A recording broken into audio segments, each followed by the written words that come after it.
29 years ago, on a sweltering August afternoon in 1996, 8-year-old Jamal Washington vanished after going out to play in his backyard in Meridian, Mississippi, leaving no trace behind. His disappearance plunged his family into devastating tragedy and left the local African-American community in confusion and fear. Police considered several possibilities, from abduction to runaway, but never solved the case, fueling outrage within the Washington family, who never lost hope. They have fought tirelessly ever since to bring the truth to light. Before we continue, make sure to subscribe and turn on the notification bell. Here, we revisit cold cases with respect and evidence. August 15th, 1996, the kind of humid southern day where the air feels thick enough to swim through. In the small, tight-knit neighborhood of Oak Grove in Meridian, Mississippi, children's laughter usually echoed through the streets until well past dinner time. But on this particular Tuesday, that laughter would be silenced forever. Jamal Washington was what his grandmother Viola called a ray of sunshine in tennis shoes.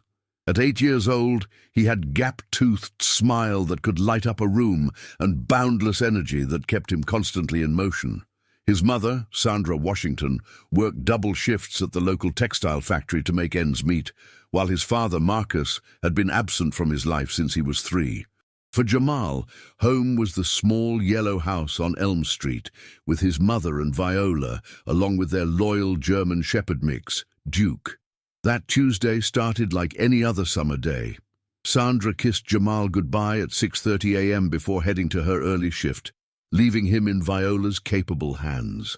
The 67-year-old grandmother had raised 5 children of her own and knew how to keep an active boy occupied. After breakfast and morning cartoons, she sent Jamal outside to play in their fenced backyard while she tended to her vegetable garden. "Don't you go past that gate, baby," she called out, the same warning she'd given him countless times before. "Stay where I can see you." Duke, ever faithful, followed Jamal outside, positioning himself in his usual spot under the old oak tree, where he could watch both the boy and the street beyond. The dog had been with the family since Jamal was 4, and the two had become inseparable companions. Where Jamal went, Duke followed. At 11:47 a.m., Viola looked up from her tomato plants to check on her grandson. The yard was empty, the gate hung open, swaying slightly in the humid breeze. Duke stood at the fence line, whimpering and pacing back and forth along the property's edge, his behavior agitated and unlike anything she'd seen before. "Jamal!" she called out, her voice carrying the first notes of panic. "Jamal, you come back here right now!" Silence. Viola's heart began to race as she searched every corner of the yard, every possible hiding spot. She checked the shed, behind the house, even inside the outdoor bathroom. Nothing. The only trace of her grandson was his favorite action figure lying abandoned in the dirt near the gate. By noon, half the neighborhood had joined the search. By 1 p.m., the Meridian Police Department had been called. By evening, what started as a simple case of a wandering child had transformed into every parent's worst nightmare. Jamal Washington had vanished without a trace. The initial police response was swift, but scattered. Officers canvassed the neighborhood, speaking with residents and searching vacant lots and wooded areas nearby. They interviewed family members, neighbors, and anyone who might have seen Jamal that morning. But in a community where trust in law enforcement was already fragile due to years of racial tension and perceived neglect, cooperation was limited. Detective Ray Coleman, a 15-year veteran of the force, was assigned as the lead investigator. A white man in his late 40s, Coleman had worked missing person cases before, but nothing involving a child in the black community. The cultural divide was immediate and palpable. Many residents viewed his questions with suspicion, and Coleman, despite his best intentions, struggled to bridge the gap between his world and theirs. "We're doing everything we can," he assured Sandra Washington that first night as she sat in her living room, surrounded by concerned neighbors and family members. Her eyes were red from crying, her hands shaking as she clutched a photo of Jamal from his recent school picture. "Are you?" she challenged, her voice breaking. "Because all I keep hearing is what you can't do, what you don't know. My baby is out there somewhere, and every minute we're sitting here talking is another minute he's gone." Duke remained at Sandra's side throughout that long first night, his head resting on her lap, brown eyes alert and watchful. The dog hadn't eaten since Jamal's disappearance, and his whimpering had become a constant, heartbreaking soundtrack to the family's vigil. As the hours stretched into days, the search expanded.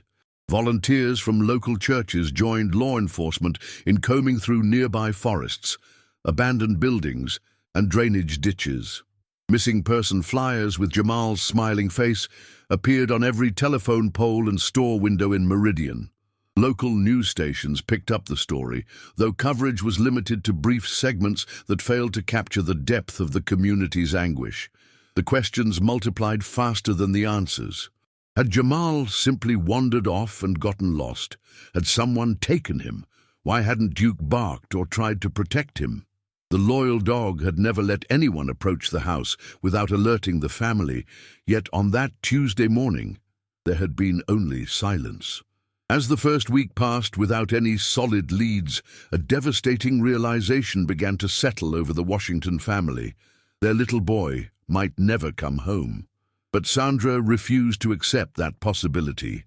Every night, she would sit on the front porch with Duke, watching the street and waiting for Jamal's familiar silhouette to appear around the corner, coming home with some wild story about where he'd been.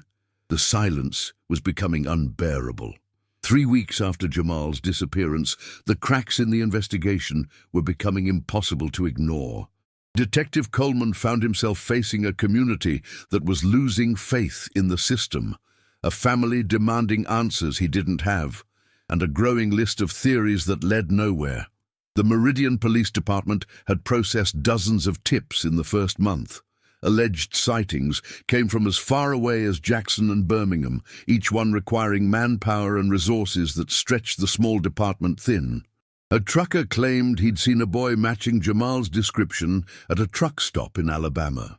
A convenience store clerk in the next county swore she'd seen him buying candy with an older white man. Each lead was followed, each witness interviewed, each claim investigated, and ultimately dismissed. The problem, Coleman confided to his partner, Detective Maria Santos, is that people want to help so bad, they're seeing Jamal everywhere.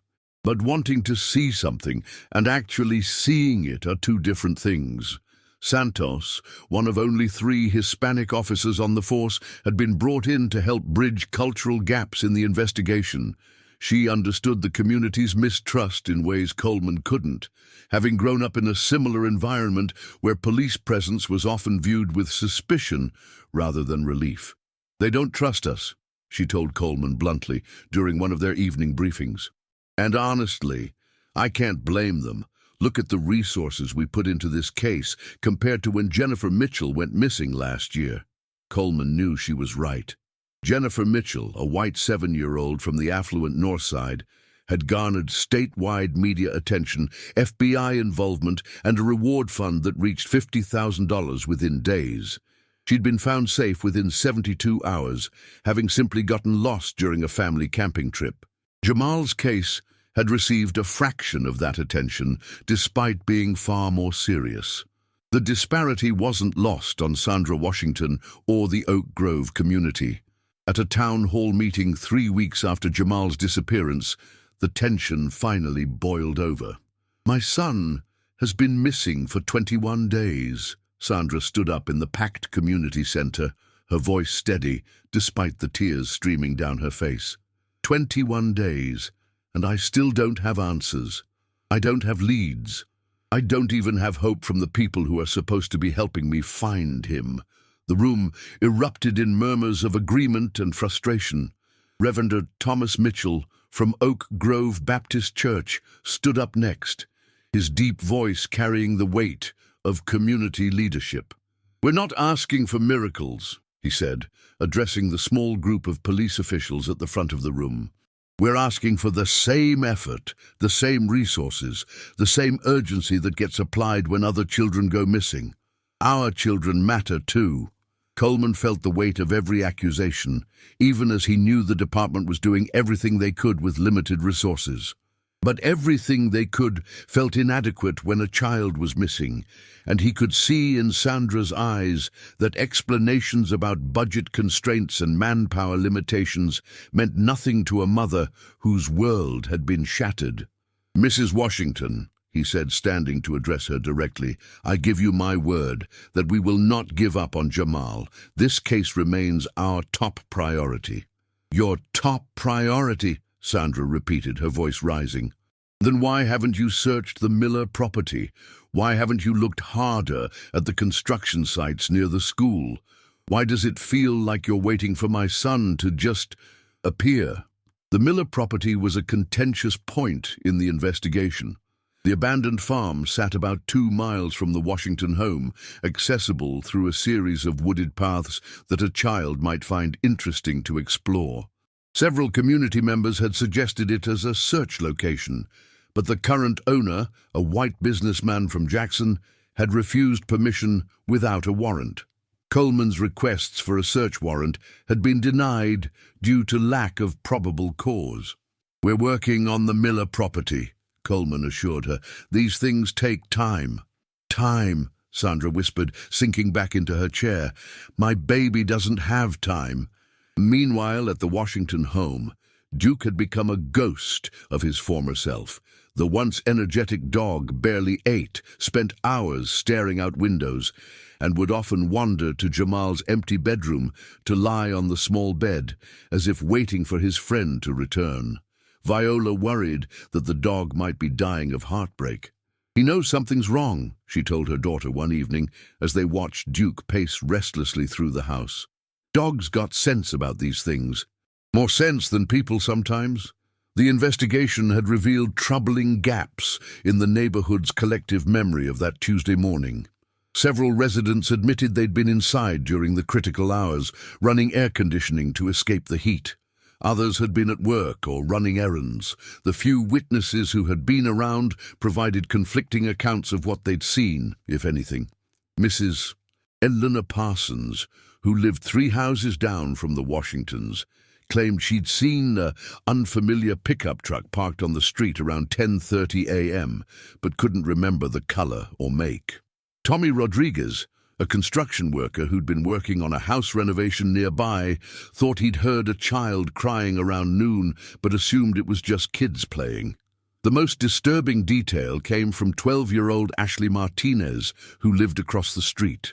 She told police she'd seen Jamal playing in his yard that morning, but then noticed Duke behaving strangely around 11:30 a.m. "The dog was running back and forth along the fence," she told Detective Santos in a hushed voice, her mother sitting beside her during the interview, like he was trying to tell someone something. But Mrs. Viola was in the garden with her back turned, and Jamal— I don't know when I stopped seeing Jamal. The timeline was frustratingly vague. Somewhere between 11 a.m. and 11:47 a.m., an 8-year-old boy had simply vanished from his own backyard, despite being in a fenced area with a protective dog and his grandmother nearby. As July turned to August, and August became September, the daily searches began to slow. Volunteers who had initially shown up in dozens now came in smaller groups, and eventually hardly at all. The media attention faded to occasional updates that said little more than, "The search continues." School started, and children who had been Jamal's classmates returned to 3rd grade without him. But Sandra Washington refused to let her son's memory fade. She created a routine that became sacred. Every morning at 6:30 a.m., she would walk through the neighborhood with Duke, posting fresh flyers and talking to anyone who would listen. Every evening at sunset, she would sit on her front porch with the dog, watching the street and hoping. "He's coming home," she would tell anyone who suggested it might be time to consider other possibilities. "My baby is coming home." Duke seemed to share her faith, or perhaps her delusion. The dog never stopped watching the street, never stopped listening for familiar footsteps, never stopped believing that any moment Jamal would come running through that gate, ready to play. But as 1996 drew to a close, even the most optimistic members of the Oak Grove community began to whisper the unthinkable. Maybe Jamal Washington wasn't coming home at all. By Christmas of 1996, the Washington household had become a shrine to absence. Sandra had left Jamal's room exactly as it was on the morning he disappeared.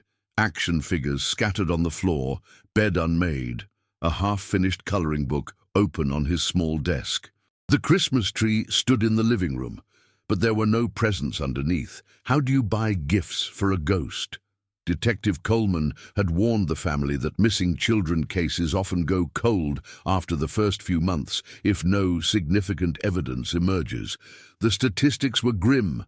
After 6 months, the chances of finding a missing child alive drop dramatically. After a year, most cases are transferred to inactive files, visited only when new evidence surfaces or similar crimes occur. Sandra refused to accept these realities. "Statistics don't know my son," she told Coleman during one of their monthly check-ins. "Numbers don't know how strong Jamal is, how smart he is. You can file whatever papers you need to file, but I'm not giving up." The investigation had consumed Sandra's life in ways that worried even her closest supporters. She'd taken a leave of absence from the textile factory, using her small savings to survive while dedicating every waking hour to finding Jamal. She'd contacted psychics, private investigators, and missing children organizations across the country. Most offered sympathy, but little substance. Viola watched her daughter with growing concern. The vibrant young woman who had worked 2 jobs while raising her son was becoming gaunt and hollow-eyed, driven by a determination that was eating her alive from the inside.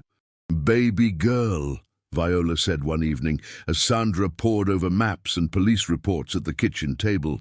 "You can't bring Jamal home if you don't take care of yourself first." "I can't take care of myself when my son is out there somewhere," Sandra replied without looking up. "Every minute I spend sleeping, every minute I spend eating, every minute I spend doing anything normal is a minute I'm not looking for him." Duke had become Sandra's constant companion in this obsession. The dog seemed to understand that his daily walks with Sandra weren't just exercise, they were missions. He would stop at every corner where she wanted to post a flyer, sit patiently while she talked to strangers about Jamal, and alert to any child's voice or laughter in the distance. The most heartbreaking moments came when Duke would suddenly perk up during their walks, his ears forward and tail wagging, only to slump in disappointment when the approaching child turned out to be someone else. It happened so frequently that Sandra began to recognize the pattern, hope and crushing disappointment in 4-legged form. Detective Coleman found himself in an impossible position. The case file for Jamal Washington had grown thick with reports, interviews and leads that had led nowhere. His supervisor, Captain Robert Hayes, was pressuring him to focus resources on newer cases, arguing that the department couldn't afford to have 2 detectives working full-time on a case with no new developments. "I understand the family's pain," Hayes told Coleman during a January review meeting, "but we've exhausted every reasonable avenue. The boy is either dead or he's been taken so far from here that he'll never be found. Either way, we're not helping anyone by spinning our wheels." Coleman knew Hayes was probably right, but he also knew that giving up on Jamal meant giving up on Sandra Washington, and he wasn't ready to do that yet.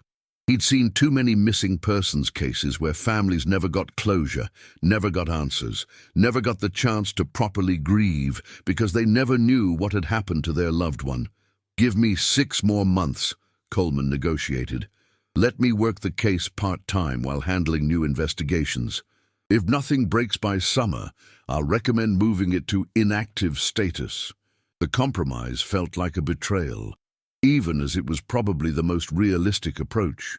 Active investigations require active leads, and Jamal's case had been effectively cold since October. Meanwhile, the Oak Grove community was experiencing its own form of collective trauma. Parents who had once allowed their children to play freely in yards and walk to neighbors' houses now kept them under constant supervision. The sense of safety that had defined the tight-knit neighborhood had been shattered by Jamal's disappearance. "It changed all of us," recalled Reverend Mitchell years later. "Not just the Washington family, but the whole community. We started looking at strangers differently, started questioning people we thought we knew. The innocence was gone." Some residents began to whisper theories that police had been reluctant to pursue. Had someone in the neighborhood been involved? Was there a predator living among them that authorities had missed? The questions created an atmosphere of suspicion that fractured relationships and destroyed trust. Mrs. Parsons, who had reported seeing the unfamiliar pickup truck, found herself scrutinized by neighbors who wondered why she hadn't gotten a better description or called police immediately. Tommy Rodriguez, the construction worker, faced similar questioning about why he hadn't investigated the crying he thought he'd heard. "Everybody became a suspect in everybody else's mind," Detective Santos observed. "When a child disappears from what should be a safe place, surrounded by people who should have protected him, it makes everyone question everything they thought they knew about their community." The most painful aspect of the investigation's stagnation was watching Sandra Washington slowly lose pieces of herself. Friends and family members took turns checking on her, bringing food she wouldn't eat and offering comfort she couldn't accept. Her sister, Patricia, drove down from Memphis every weekend, desperately trying to convince Sandra to move in with her family, at least temporarily. "You can keep looking for Jamal from Memphis just as well as you can from here," Patricia argued. "Maybe better. Maybe a change of scenery would help you think more clearly." But Sandra couldn't bear the thought of leaving Meridian. What if Jamal came home and she wasn't there? What if someone found a clue and she was too far away to respond immediately? The house on Elm Street had become both her sanctuary and her prison. Duke seemed to share her inability to move forward. The dog had lost significant weight and developed a habit of sitting by the front gate for hours at a time, watching the street with an intensity that broke the hearts of everyone who saw him. Neighbors began bringing him treats and spending time with him, worried that the loyal animal was literally dying of grief. "That dog is the only witness we have," Coleman told Santos during one of their case reviews. "If he could talk, this whole thing would probably be solved by now." It was a joke, but it contained an uncomfortable truth. Duke had been present when Jamal disappeared. He'd seen whatever had happened, heard whatever sounds had been made, smelled whatever scents had been left behind. But the barrier between human and animal communication meant that the most crucial testimony in the case would forever remain locked in the mind of a heartbroken German Shepherd mix. As 1997 began, Sandra Washington faced a choice that no mother should ever have to make: continue the exhausting, consuming, financially devastating search for her son, or begin the impossible process of learning to live with his absence. She chose to keep searching. But time was running out, hope was becoming harder to sustain, and even Duke's unwavering loyalty was beginning to show cracks under the weight of prolonged grief. Unknown to any of them, the answers they sought were closer than they could have imagined, buried not just in the ground, but in the memory of a dog whose instincts were sharper than any human investigation. The second anniversary of Jamal's disappearance arrived like a punch to the gut. August 15th, 1998, found Sandra Washington sitting in the Oak Grove Baptist Church, surrounded by friends and family members who had gathered for a memorial service that felt more like a funeral without a body. Reverend Mitchell spoke about faith in the face of uncertainty, about hope that transcends understanding, about a community's obligation to never forget its missing children.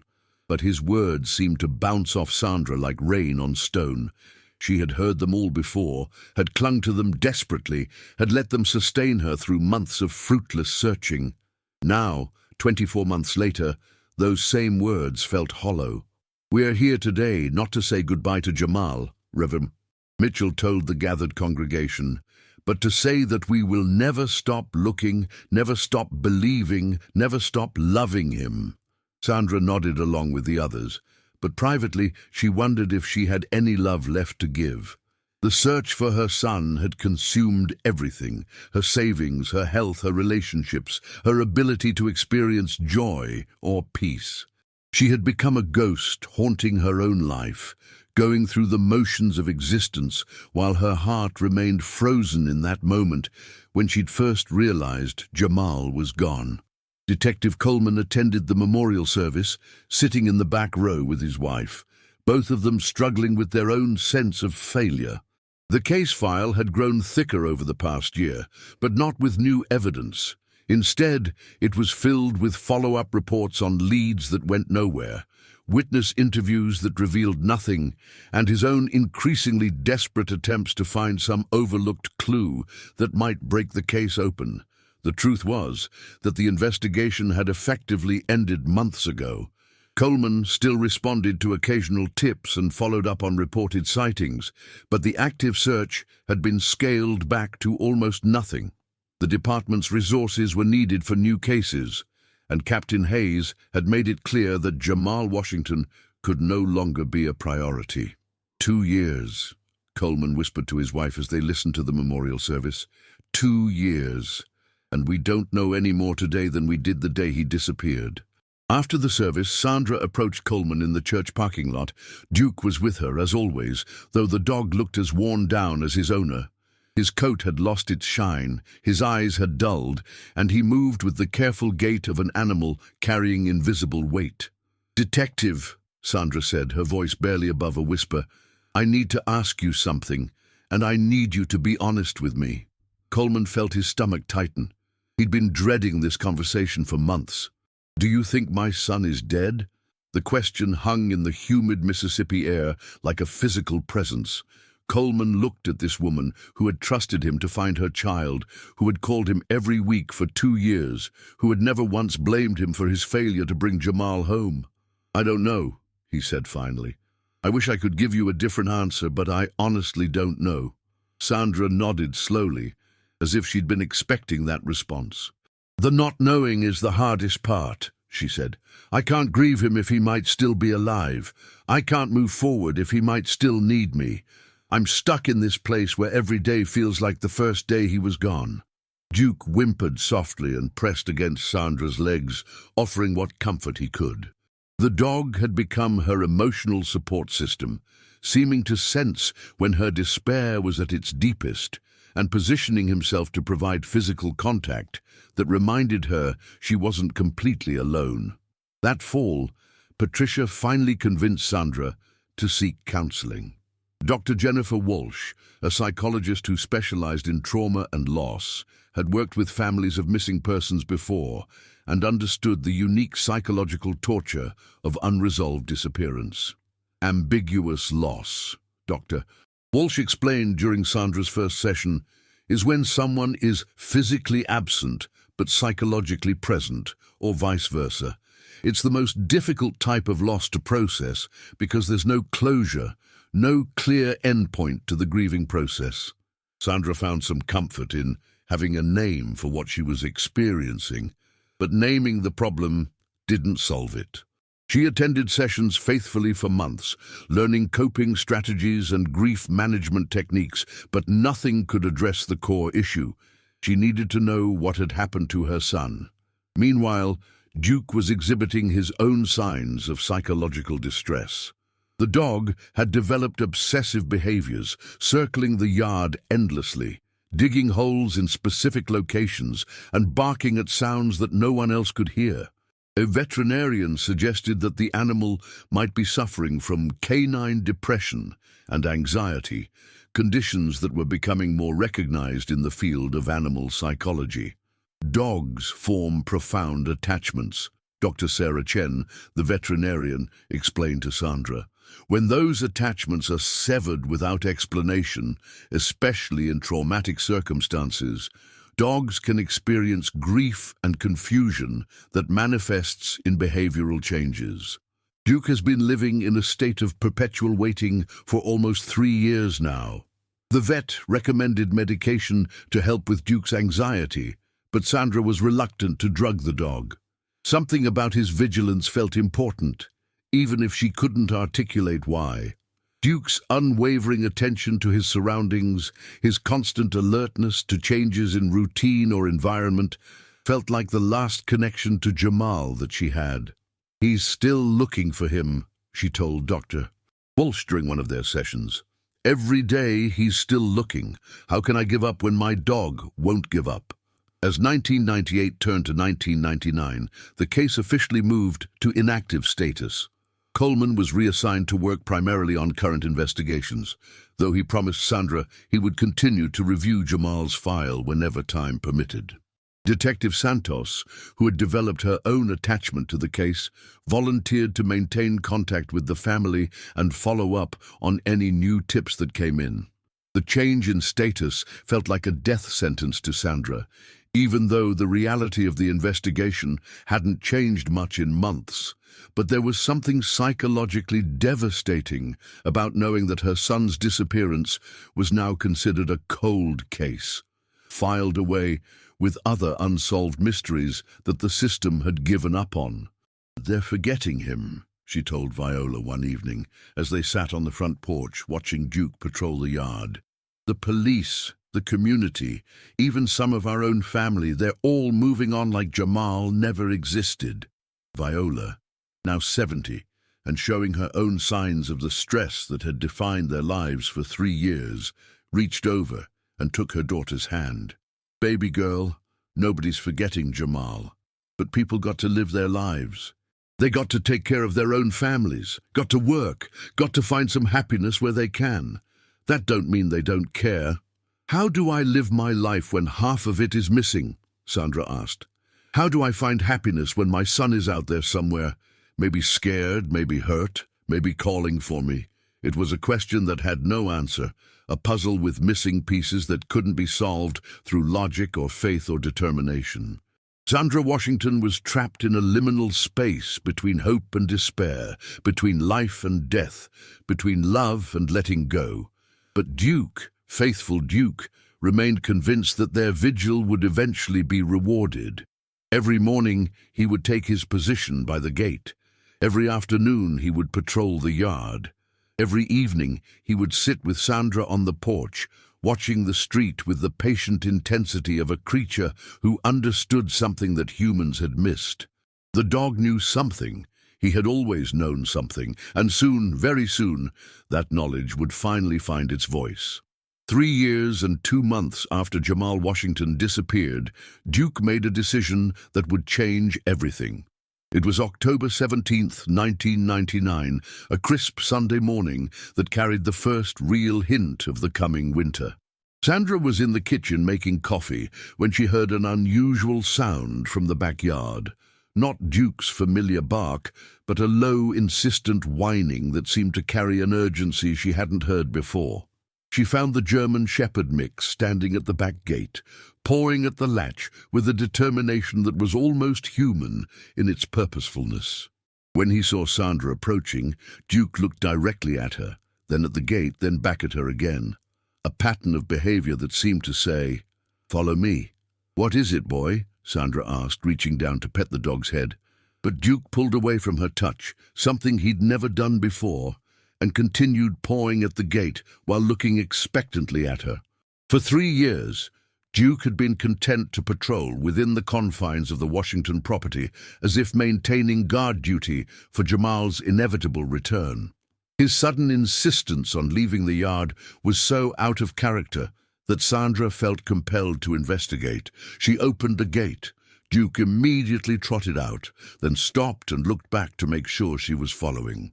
When Sandra took a step in his direction, the dog's tail wagged once, the first time she'd seen that gesture of joy in over 3 years.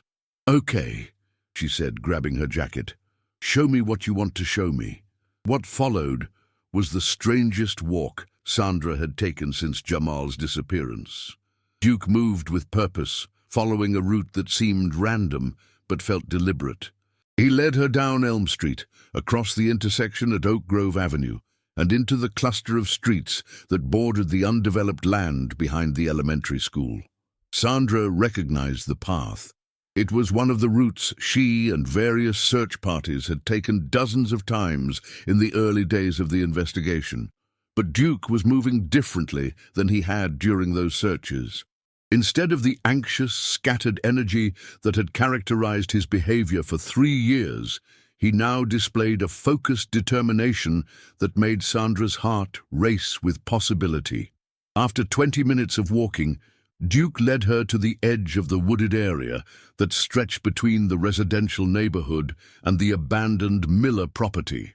The dog stopped at a gap in the tree line, where a narrow trail disappeared into the underbrush, a path that Sandra remembered search teams exploring in August of 1996.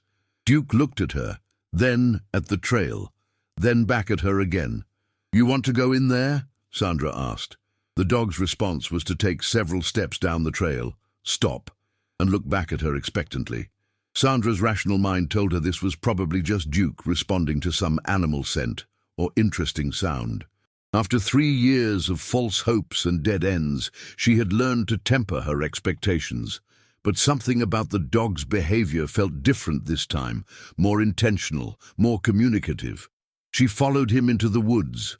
The trail was overgrown and difficult to navigate, made treacherous by fallen branches and hidden roots. Sandra had to move carefully to avoid tripping, but Duke seemed to know exactly where he was going. He would pause occasionally to let her catch up, but his focus never wavered from some destination that only he could perceive. After what felt like an hour of hiking, though Sandra's watch indicated it had only been 20 minutes, Duke led her to a small clearing about 50 yards from the main trail. The area was surrounded by thick underbrush and tall pine trees that blocked most of the sunlight, creating a natural cathedral that felt both peaceful and ominous. Duke walked to the center of the clearing and sat down, his attention fixed on a particular spot on the ground. Sandra joined him and looked around, trying to see whatever had captured the dog's interest. The clearing appeared to be empty except for fallen leaves, scattered pine cones, and the general debris of an undisturbed forest floor. "What is it, Duke?" she asked. "What did you bring me here to see?" The dog remained motionless, staring at the ground with an intensity that raised goosebumps on Sandra's arms. She knelt beside him and began brushing away leaves and debris from the area that had captured his attention. Her fingers found something that didn't belong in the natural environment, something smooth and artificial. A piece of fabric. Sandra's heart stopped as she recognized the material. It was blue denim, faded and dirty, from 3 years of exposure to the elements, but unmistakably from a child's clothing. Specifically, from the type of overalls that Jamal had been wearing the day he disappeared. Her hands trembling, Sandra carefully brushed away more debris.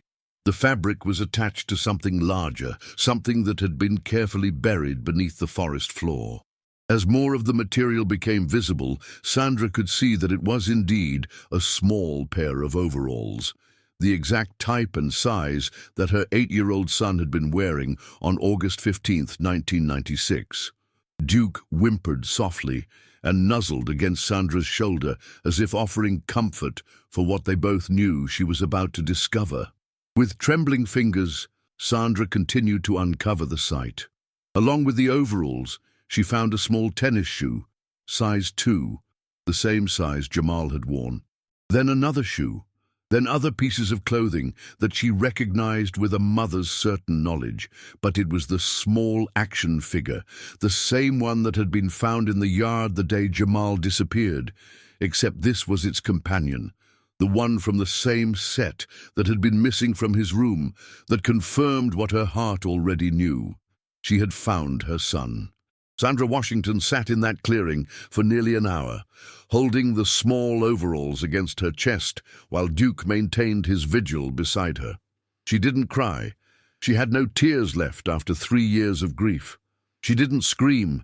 She had no voice left after 3 years of calling Jamal's name. She simply sat in the silence of the woods, finally knowing. When she was ready, Sandra carefully covered the site with leaves and debris, marking its location in her mind. Then she and Duke made their way back through the woods, along the residential streets and home to Elm Street, where she called Detective Santos and said the words she had both longed for and dreaded for 3 years. "I found him. I found my baby." Duke had kept his secret for 3 years, 2 months and 2 days. He had watched search parties walk past the clearing dozens of times without stopping. He had observed investigators question neighbors and chase false leads, while the truth lay buried 50 yards from a path they had already explored. The loyal dog had waited until Sandra was ready, emotionally and psychologically prepared to handle the truth. Somehow, with an intelligence that transcended human understanding, Duke had known that finding Jamal in those early days of desperate hope would have destroyed Sandra completely. But finding him now, after 3 years of learning to carry grief, after 3 years of developing coping mechanisms, after 3 years of building the strength necessary to face the worst truth a mother can confront, now she could survive the knowledge.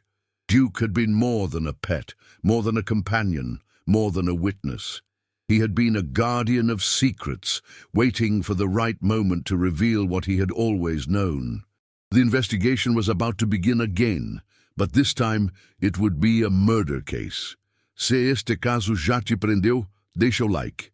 Isso ajuda a história do Jamal Washington a alcançar mais gente. Detective Maria Santos received Sandra Washington's call at 2:47 p.m. on that October Sunday. After 3 years of following false leads and chasing shadows, the words "I found him" hit her like a physical blow. She had been preparing lunch for her own family when her phone rang, and something in Sandra's voice, a combination of relief and devastation, told her immediately that this wasn't another sighting or hopeful theory. "Where are you?" Santos asked, already reaching for her car keys. "At home. But Sandra, I need you to listen to me carefully.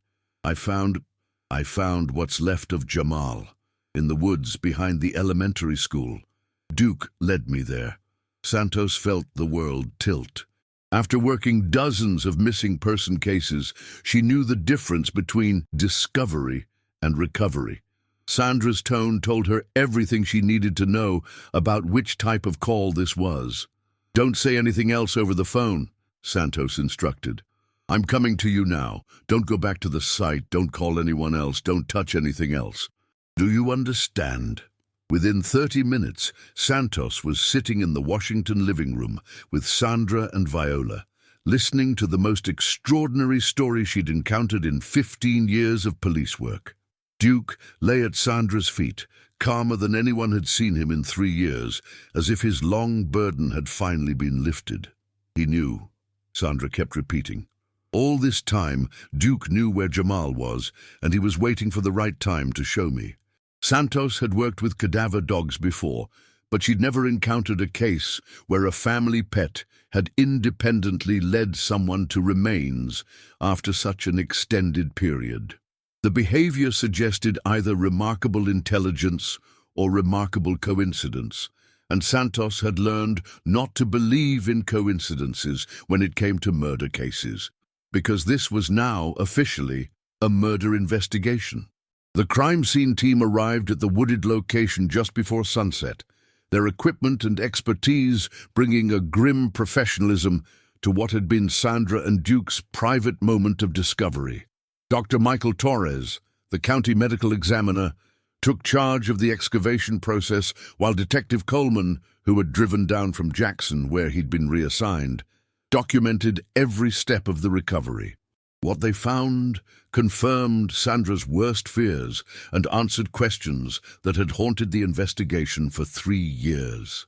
The remains were indeed those of a child, approximately 8 years old, who had been buried in a shallow grave that had been carefully concealed, but not deep enough to prevent eventual discovery. The clothing matched descriptions of what Jamal had been wearing on the day he disappeared: blue denim overalls, a red t-shirt, white socks, and small tennis shoes. Personal items found with the remains included the action figure Sandra had recognized and a small plastic whistle that Jamal had carried as a good luck charm. But it was the medical examiner's preliminary assessment that transformed the case from a missing person investigation into something far more sinister. This child didn't die from exposure or accident, Dr. Torres told the assembled investigators as they stood in the clearing under portable floodlights. The skull shows evidence of blunt force trauma. This was homicide. The words hung in the night air like a curse. For 3 years, the Washington family had clung to the hope that Jamal might still be alive somewhere, that he might have been taken by someone who would care for him, that somehow the story might still have a happy ending. The medical examiner's assessment destroyed that hope completely, but it also provided something the family desperately needed: certainty. Detective Santos spent the next several hours walking Sandra through every detail of Duke's behavior that morning, trying to understand how and why the dog had chosen that particular moment to reveal his secret. The more she learned about the discovery, the more convinced she became that Duke's actions weren't random. "Think about this objectively," Coleman said to Santos as they stood at the edge of the crime scene, watching technicians work under the harsh glare of portable lights. "That dog has been to this area before, probably multiple times during the original search, but he never indicated anything unusual until today. Why now?" Santos had been wondering the same thing. She'd worked with trained police dogs who sometimes missed evidence on their first pass through an area only to alert to it on subsequent searches. But Duke wasn't trained in search and recovery. He was a family pet whose only qualification was his love for a missing child. Maybe, Santos theorized, he needed Sandra to be emotionally ready for what she was going to find. Dogs are incredibly sensitive to human emotional states. Maybe Duke somehow sensed that Sandra couldn't have handled this discovery 3 years ago, but she can handle it now.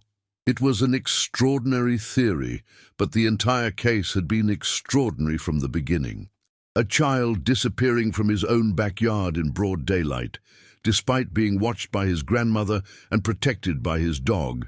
No witnesses, no evidence, no leads for 3 years. Then suddenly, a pet dog leading his owner directly to the one place that would provide answers. The investigation now shifted into high gear with a focus that had been missing for 3 years. This was no longer about finding a missing child. It was about finding a killer who had been living freely in the community for over 3 years, confident that his crime would never be discovered. Dr. Torres estimated that the remains had been in the ground since approximately the time of Jamal's disappearance, which meant the murder had occurred shortly after the boy went missing. The location of the grave, deep in the woods but accessible from several different residential areas, suggested that the killer was familiar with the local geography.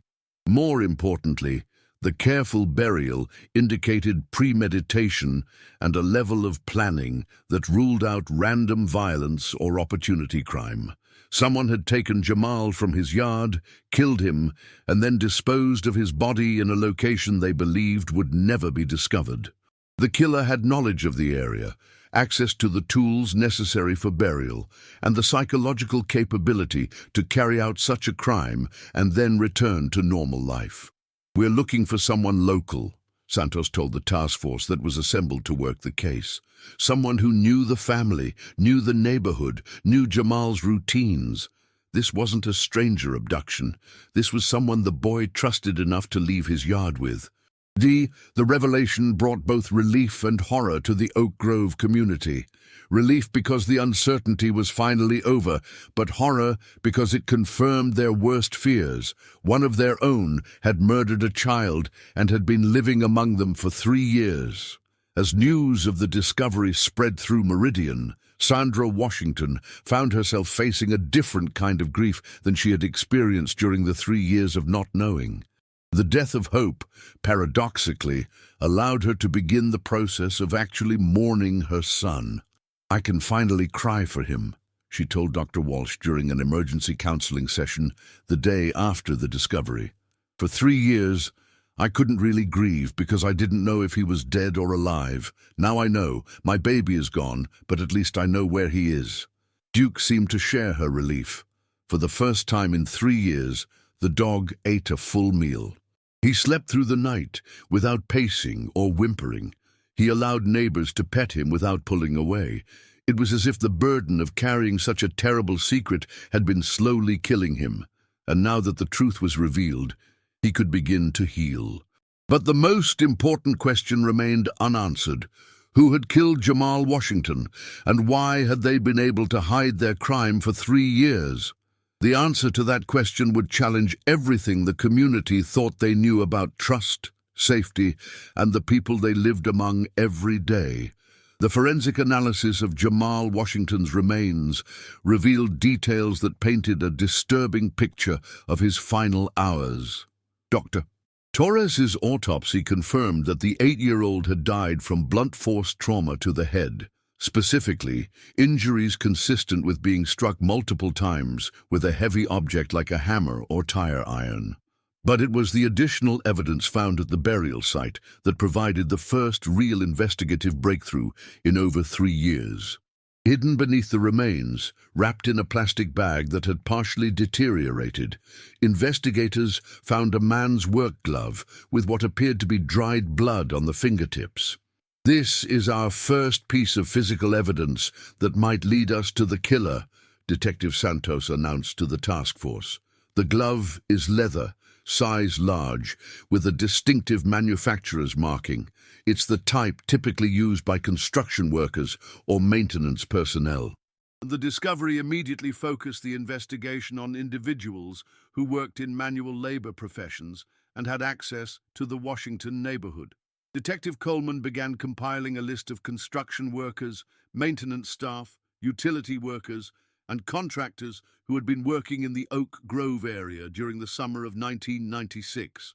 Meanwhile, forensic specialists were analyzing soil samples from the burial site, hoping to find trace evidence that might connect the location to a specific vehicle or workplace. The grave had been dug with precision, deep enough to conceal the body, but not so deep as to require heavy equipment. The killer had known exactly what they were doing. Sandra Washington, despite her grief, insisted on being involved in the investigation. She spent hours with Detective Santos, reviewing every detail of Jamal's final day, trying to remember anything unusual that might have seemed insignificant at the time, but could now provide crucial clues. "Think about the week leading up to Jamal's disappearance," Santos encouraged during one of their sessions. "Any repair work being done in the neighborhood? Any new faces around? Any changes in routine?" Sandra racked her memory, but that summer seemed like a lifetime ago. However, one detail suddenly surfaced that she hadn't thought about in years. "There was a man working on the Miller property," she said slowly.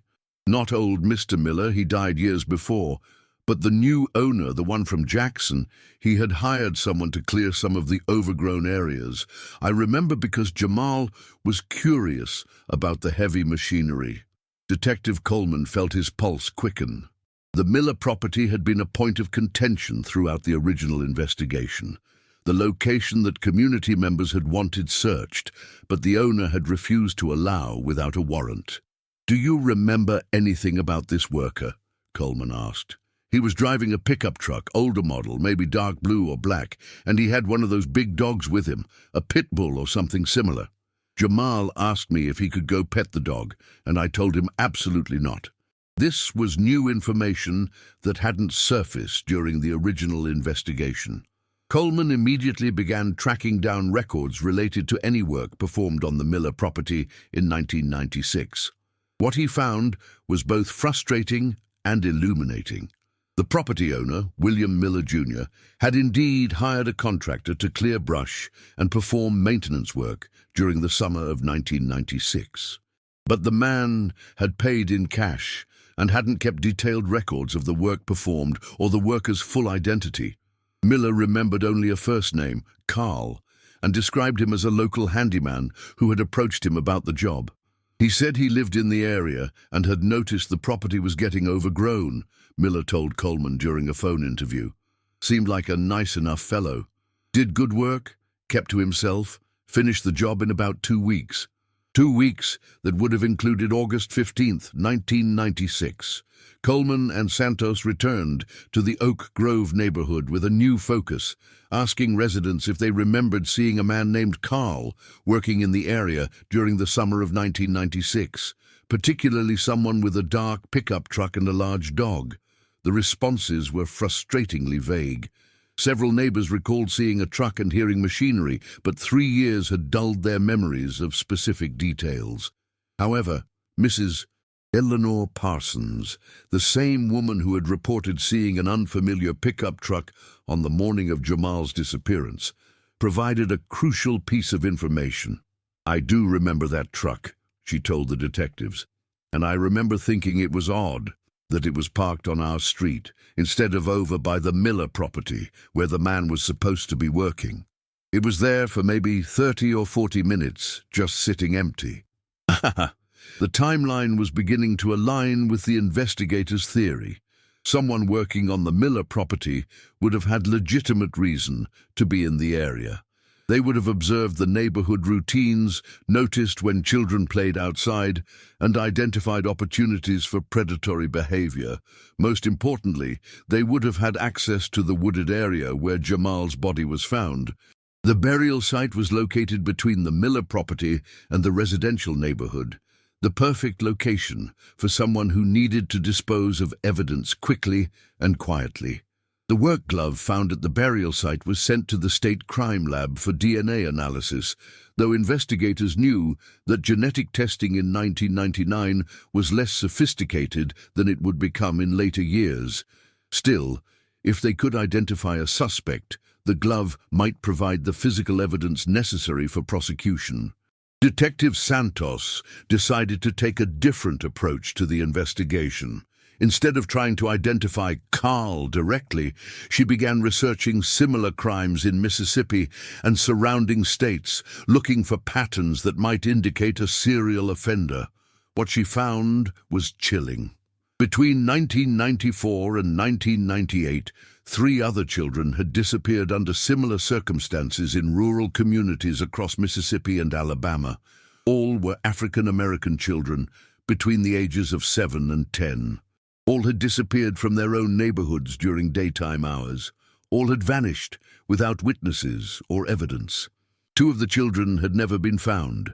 The third had been discovered 2 years after his disappearance, buried in woods near his home in a manner remarkably similar to Jamal's burial. "We might not be looking for just Jamal's killer," Santos told Coleman grimly. "We might be looking for a serial child killer who's been operating in the region for years.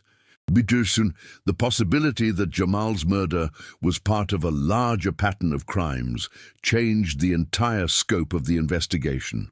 If the same person was responsible for multiple disappearances, then the motive wasn't personal, it was pathological. They were dealing with a predator who targeted vulnerable children in small rural communities where law enforcement resources were limited and investigations might not be as thorough as they would be in larger cities. More importantly, if the killer was still active, other children remained at risk. The FBI's Behavioral Analysis Unit was contacted and federal resources were brought into the investigation. Special Agent Rebecca Martinez, who specialized in crimes against children, reviewed the case files and provided a preliminary profile of the potential perpetrator. "You're looking for a white male, probably between 35 and 50 years old," Agent Martinez told the assembled task force. "Someone who works with his hands, has a legitimate reason to be in different communities, and likely has a history of minor offenses that escalated to murder. He's organized, patient, and chooses victims he's observed over time."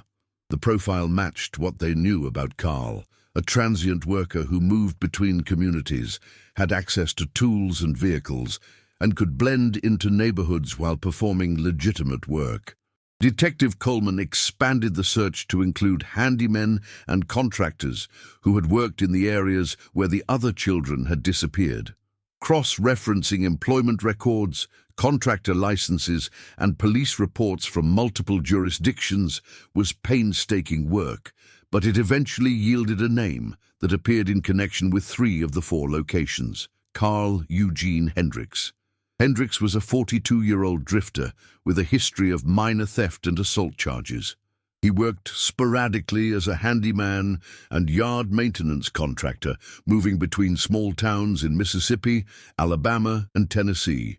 Most significantly, he owned a dark blue 1989 Chevrolet pickup truck and traveled with a pit bull mix named Rex. When investigators located Hendricks at a trailer park outside of Tupelo, Mississippi, he initially denied knowing anything about Jamal Washington or the Miller property. But when confronted with witness descriptions of his truck and dog, his story began to change. "Yeah, I worked that job," he admitted during the interrogation. "But I never saw no kid, never talked to nobody except the property owner." The DNA results from the work glove came back 3 weeks later. Carl Eugene Hendricks was a match. Faced with the physical evidence, Hendricks finally confessed to killing Jamal Washington, though he claimed it had been an accident, that Jamal had approached him while he was working, had gotten too close to his equipment, and had been struck when Hendricks swung a tool without looking. Investigators didn't believe his version of events. The pattern of injuries and the careful burial suggested premeditation, not accident. But the confession, combined with the DNA evidence and witness testimony, was enough to ensure that Jamal's killer would finally face justice. Carl Eugene Hendricks was charged with first-degree murder in the death of Jamal Washington. The trial, held in the spring of 2000, drew national attention as one of the first cases where a family pet had effectively solved a murder by leading investigators to crucial evidence. Sandra Washington testified about Duke's extraordinary behavior on the day of the discovery, bringing many in the courtroom to tears as she described how her dog had carried the burden of knowledge for 3.5 years before finally revealing the truth. Duke himself became something of a celebrity, with animal behaviorists and criminal investigators studying his case to understand how pets might assist in solving crimes. Dr. Sarah Chen, the veterinarian who had treated Duke during his years of grief-induced depression, testified about the psychological toll that keeping such a secret had taken on the animal. "Dogs are incredibly loyal creatures," Dr. Chen explained to the jury.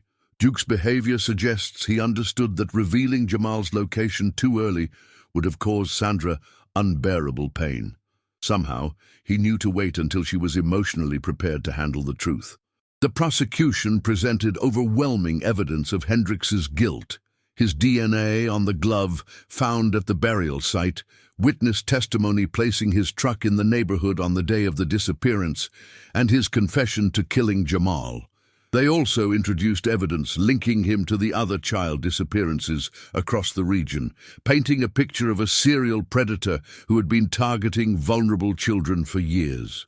Hendricks's defense attorney attempted to portray the death as accidental, arguing that his client had been startled by Jamal's sudden appearance and had struck out reflexively. But the medical evidence contradicted this theory.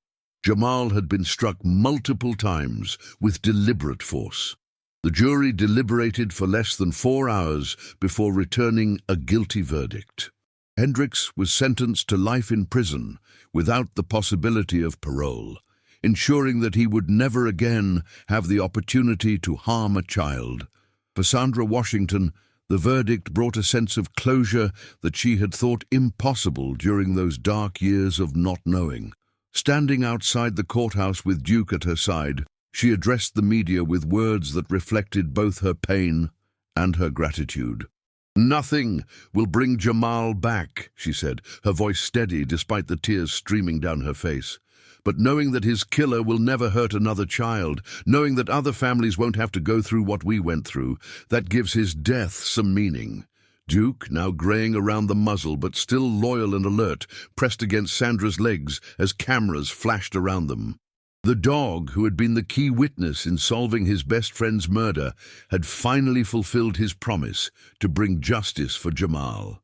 In the years following Hendricks' conviction, the Washington family began the long process of healing from their trauma. Sandra returned to work at the textile factory, though she also became an advocate for missing children, working with organizations to improve investigation protocols and support services for families of the disappeared. Duke lived for 6 more years after the trial, dying peacefully in his sleep in 2006 at the age of 14.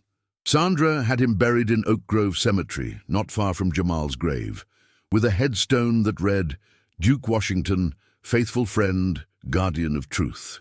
The case had a lasting impact on how law enforcement approached missing person investigations, particularly in rural communities.